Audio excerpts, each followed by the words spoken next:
तर बाबांनो, मी तुम्हाला आता भावकी कशाला म्हणतात हे दाखवतो. ही ही जी शेत आहे ना, ही आहे आमच्या भावकीचं. टावर उभा आहे ते. आणि ही जी खालचं शेत आहे ना, ती आहे आपलं.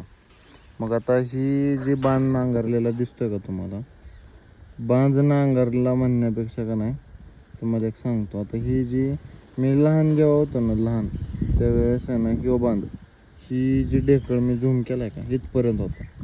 आणि आता तो बांध जाडभर राहिला.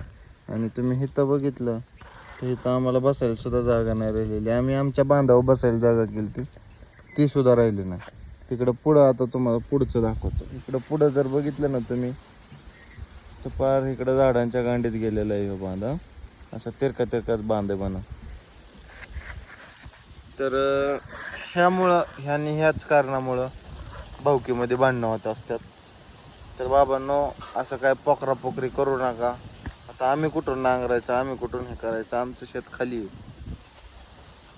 मी तर म्हणतो बांधच फोडावा आता आपण, कुळविताना नाही मोगडताना टारटारा घालायचा बांधावर. निम्या बांधाच्या गांडीत घातला की पावसाळ्यात ही वाहून येतं इकडं.